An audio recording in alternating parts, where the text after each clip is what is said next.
Welcome back to The American Dream. In season 2, one of the things that's so exciting about this is we're not just talking about businesses anymore. We're diving into the personal stories of the business owners, the personal aspect of growth, ambition, and really whatever this American Dream thing is that we all keep talking about is what I love about it.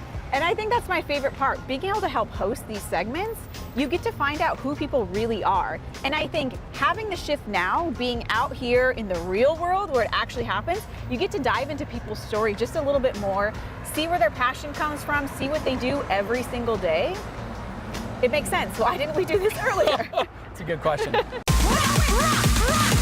We do it in the spirit of going against the grain of the negative media, giving inspiring information, and having people walk away from our show with something of value.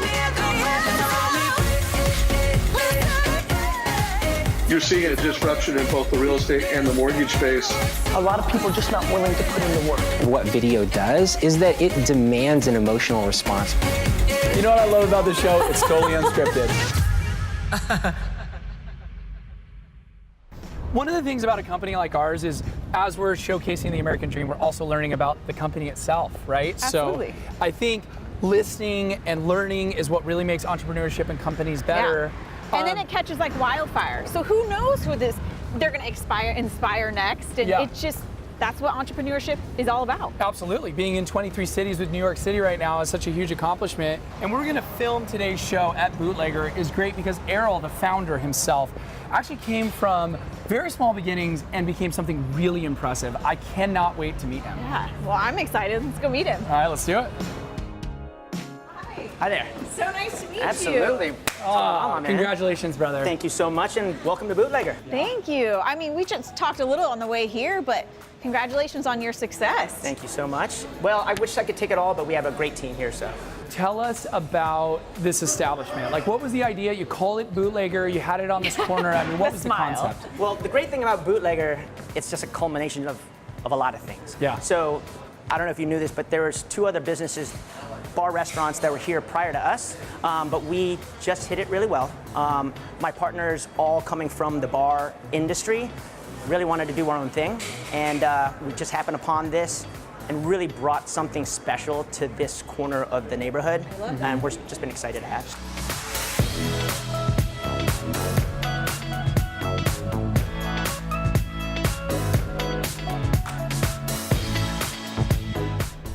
Very excited about today's power interview coming from the Robbins family, a name that everybody knows. Jairek Robbins with Jairek Robbins Companies is a performance coach. Going to talk to you a little bit about his story, but also empowering your American dream. Jairek, thanks for coming on the show, man. Hey, thanks for having me. Nice to see you all. Yeah, you got a hell of a story. So you had less than a week left to live while you were doing charity work. Real quick, tell us that story. So I was working teaching organic farming in a village over in Uganda, and I got malaria twice. There was no running water, no toilets, no electricity, just rural farming village. And we were teaching them how to retill the land that had been poisoned by some illegal pesticides that were sold to the local farmers there. And so in the work, malaria was rampant. And so I got malaria. And I remember sitting down at 20 years old thinking, A, that was not the plan. That was never what we wanted to accomplish. And then B, the concept of what am I going to do? Like, I can't get home to see my family. My bucket list seemed to now fade away because how am I going to buy a house, start a business, finish school, and do all the things I wanted to do? And then what it really came down to, if I was going to have any chance at having some type of dream life in that moment, I had to redesign what my daily life was going to look like for these next 6 days to figure out how to make it a life that I lived fully, I loved deeply, and hopefully I did something that mattered far beyond my physical presence here on this planet. And so that became the goal. I called it, designing my ideal day, which was how would you design the type of day where if you died at the end of that day, you would high-five yourself on the way out and feel damn proud that you did it. Well, pretty incredible story. What I love about what you're doing now is, we see online there's a lot of coaches and life coaches.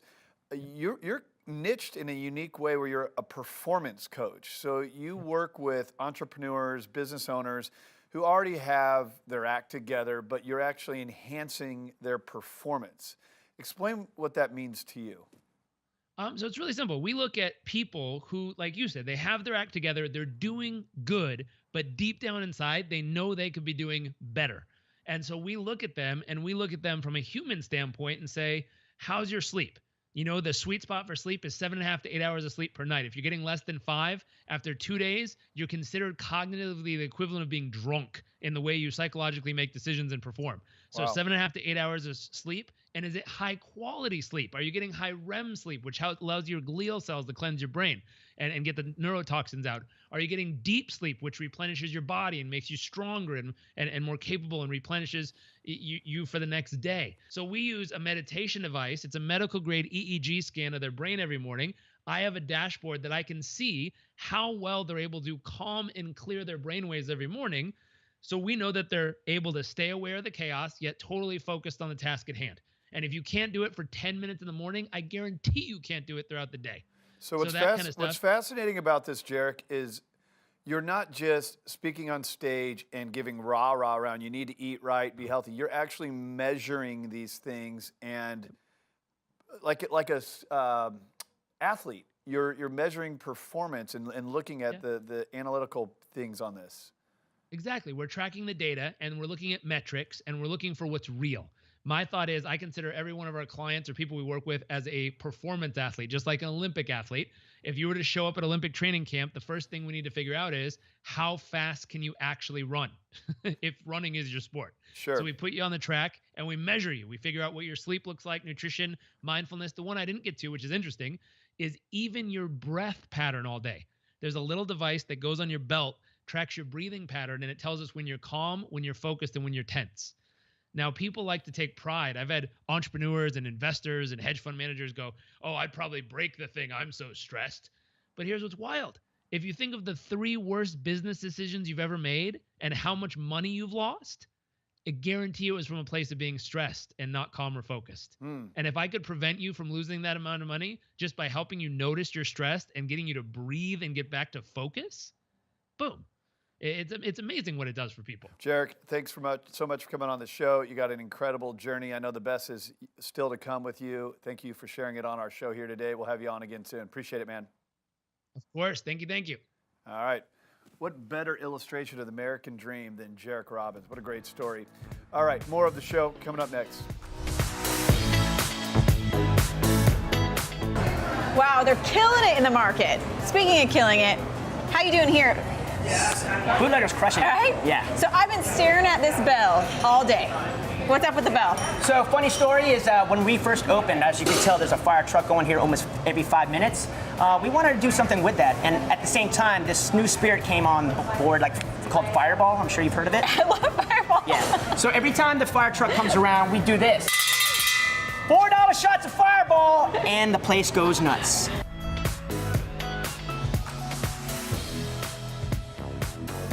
Welcome to the American Dream. It is such a treat today to have in studio, not just on screen from Cincinnati, Ohio, but here in studio, Monika DeRoussel with Remax, a dynamo, a lady boss, and I'm so excited to have you here. Thanks for having me. This is such a blessing to be in the studio with all of you guys. So thanks for having me. This is really fun, and this gives our viewers a chance to kind of get to know you a little bit deeper.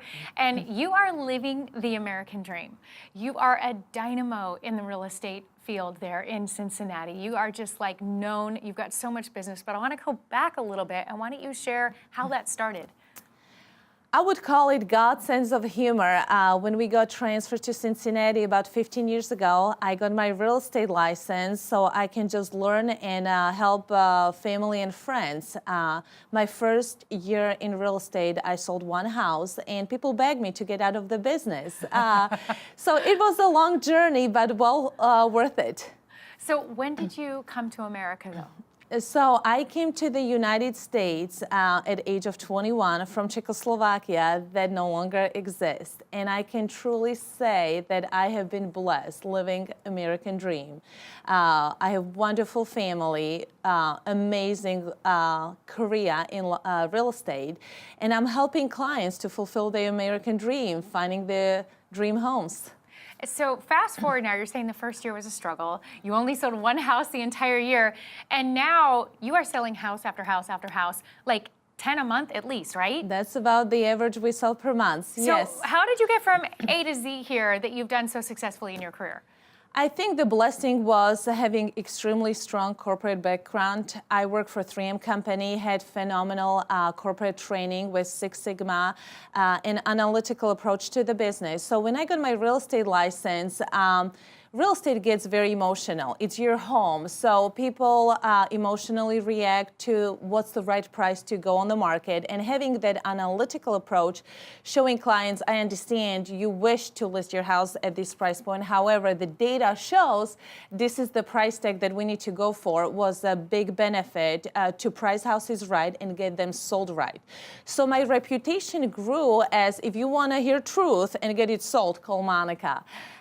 Secondly, hard work. You know, hard work pays off. I would work 7 days a week, do open houses, and go above and beyond what it takes to take care of clients no matter what the needs were. And I think thirdly, it's people. I love people, and this business is all about relationship and people. And so I have been blessed with the best clients, best people in my business. And I think that makes a huge difference. And you're not just running a huge business, you also have a family. I want our viewers to know that you're not just 100% business all the time and nothing in your personal life. You have a huge family. Can you just tell us really quick? So I'm a mother of 5 children. My oldest one is senior in high school, looking at colleges, and my baby is second grader. So we have 5 children from age 7 till 17, and I coach track and cross country as I was a previous runner in my country. So I took the gift God gave me with the running, and I'm trying to bring kids to love running as much as I used to when I was young. You are absolutely amazing. I mean, you got me beat by 1. I've got 4 kids, and I'm like, she has 5. I don't know how you do it, but we know we do it. It's like, you want something done, give it to a busy person. I always joke about that, and you are clearly a dynamic of being contagious, being busy, being efficient, being a game changer out there, and making a difference in people's lives. And I just think it's so awesome, and you're such a delight. I'm glad that we got to talk here today. I want to fast forward a little bit that you do have some amazing properties that you have available in the Cincinnati area. You've got a listing right now that you just wanted to touch on. Absolutely. We're putting new house on the market today, right in the heart of Hyde Park. That's walking distance to the square and everything else. It's top-notch renovated, nothing to do but enjoy. So check it out and let's make it happen. I'm really so touched by your heart, who you are, and the business that you do. And I think that everybody around you is affected by what you do. And we're so excited that in studio today, we got to be totally impacted and affected by you. Thank you for being on the show today. Thanks for having me. You're watching The American Dream. We'll be right back. Well, Errol, that was an awesome segment. Yeah, that was. But you know what's even more awesome? What's that? Tom Cruise and cocktail. Oh, yeah. And I think I got a little Tom Cruise in me. Well, let's see what you got, Tom. Okay. Oh, that was actually awesome. One of the amazing things about the American Dream Show is we have an opportunity to showcase business entrepreneurs and not just talk about their companies and why they're successful. We talk about the ingredients that went into their success, kind of their storylines.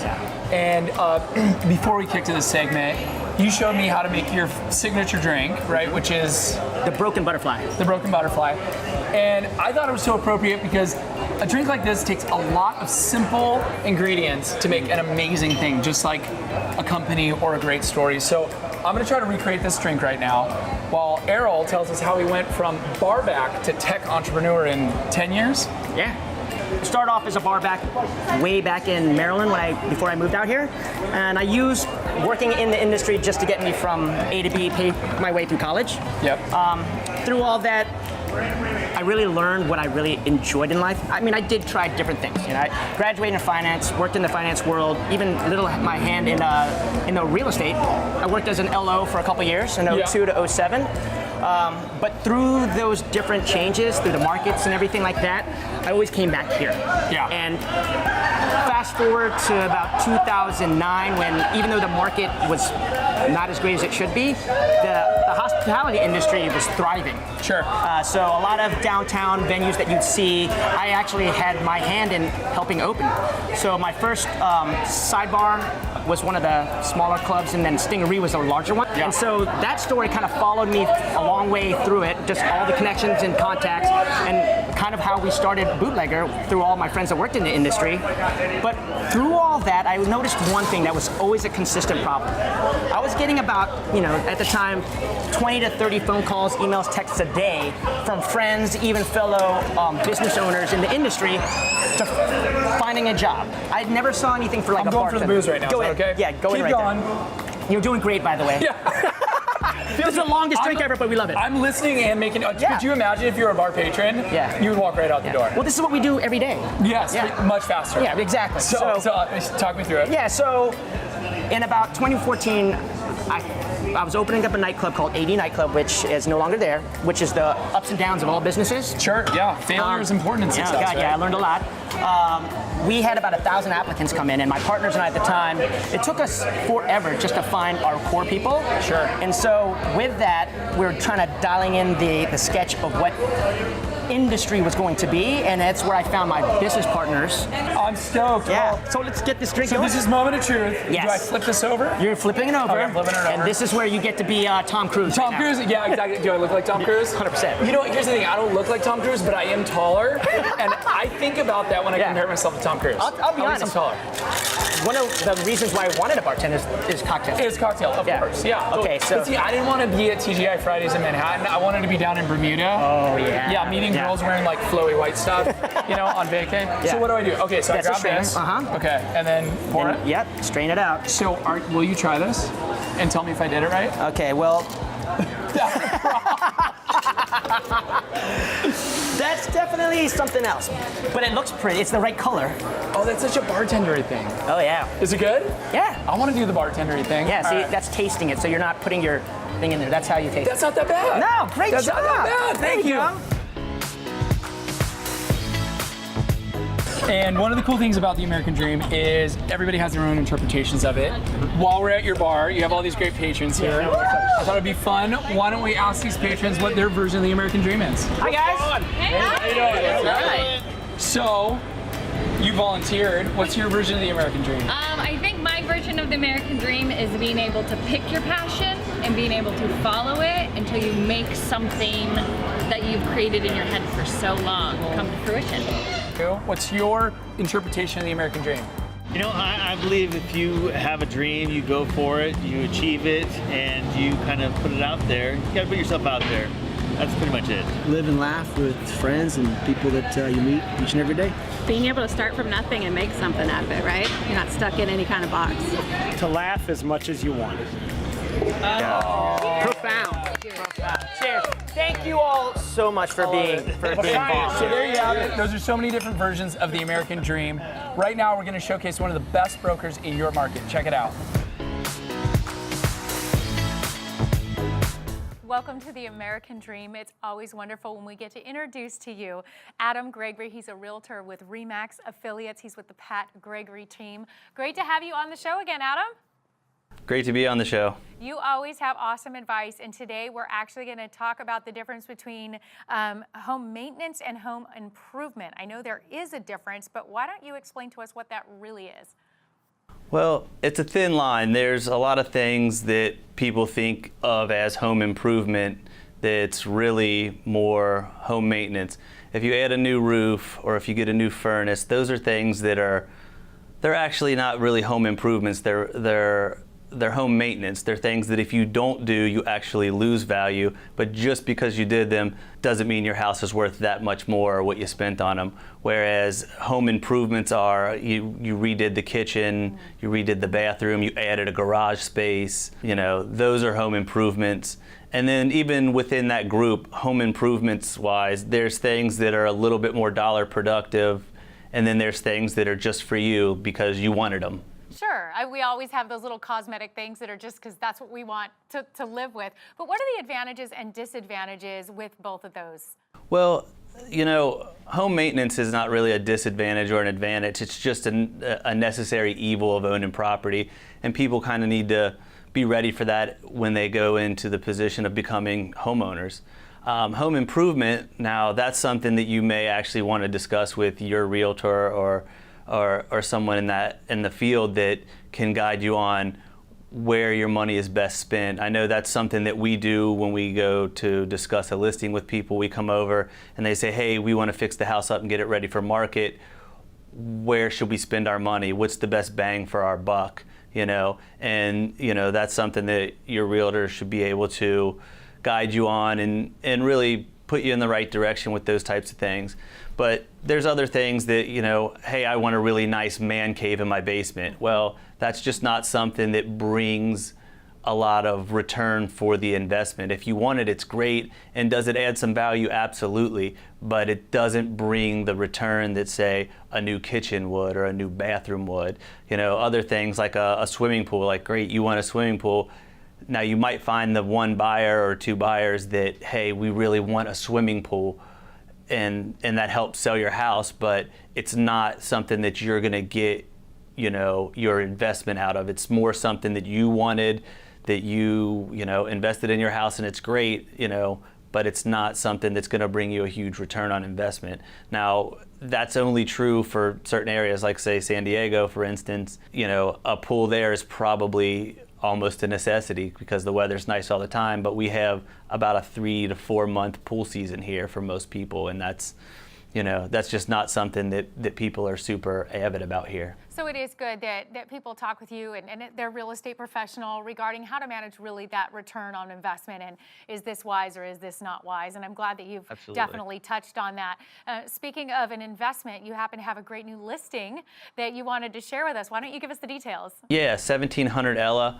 It's a great listing over in Northside. It's an up and coming but up and come area. There's places around it that are still coming up, but it's there. There's a lot of nice stuff around there. The house itself has been completely updated and just brought back to life. It's probably 105-year-old home, and it's got everything you would want to see in a house as far as being up to date and making it. When I was talking about the home improvement versus home management and home maintenance, it's got all the right things. They've updated the kitchen, they've updated the bathrooms, they've got updated cooling and heating systems, newer roof, those types of things. So they've done all the right things. It's a really great listing over on 1700 Ella in Northside.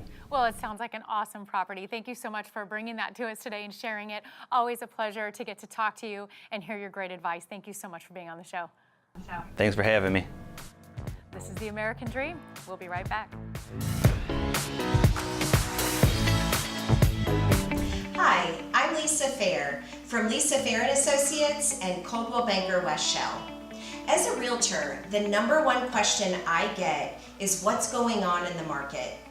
Well, I can tell you the housing market in Cincinnati is strong, but it's constantly changing, so it can be hard for consumers to keep up. Today I'm at the Cincinnati Area Board of Realtors, where I've asked the 2018 President-elect, Michelle Billings, to join me to talk about the Cincinnati market. Michelle, welcome to the American Dream. Thank you, Lisa.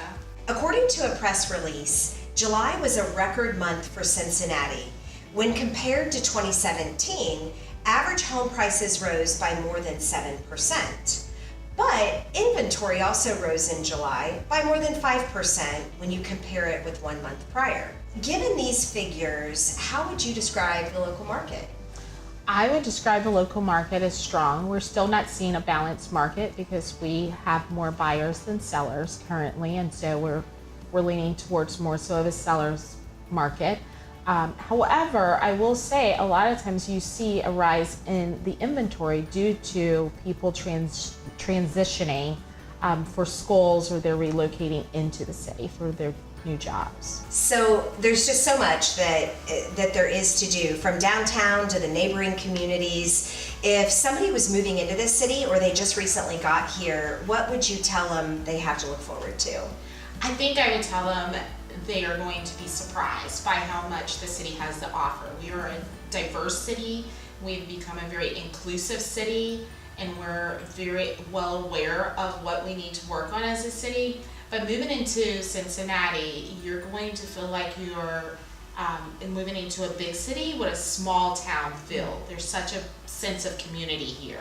So if you wanted to go to a Broadway play, feel free to go to the Aronoff, catch a Broadway play. If you like the ballet, you can go to the Cincinnati Ballet. If you're a sports fanatic, you're in for a treat because you can go see the Cincinnati Bengals play. So you have football, we have Major League Baseball team, the Cincinnati Reds, as well as we have new FC Cincinnati. So we're getting a major soccer team that's coming in. So I just have one more question for you, and it's personal, so I hope you don't mind.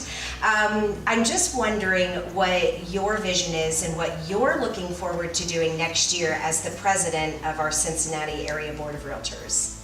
So there's a ton of work that needs to be done, but I'm up for the task, and I know that next year it's not going to all be done in a year, so there will be a big push of continuity and leadership next year, as well as we will continue our efforts, the advocacy piece that we continue to do every day in promoting private property rights. We will continue to immerse our membership in new educational opportunities and making them the face of our communities, because they already are. They're the pillars of our communities. But we also want to focus on professionalism, because I understand how important our job is. So we will do a better job of telling our story as realtors and demonstrating our story as realtors in the community, but we will also, as a board, do a better job at telling our story to our members. Yeah, okay, great. Well, I am so grateful that you joined us today for the American Dream. Thank you for sharing your vision, and I just want you to know that I look forward to your leadership next year. Thank you, Lisa.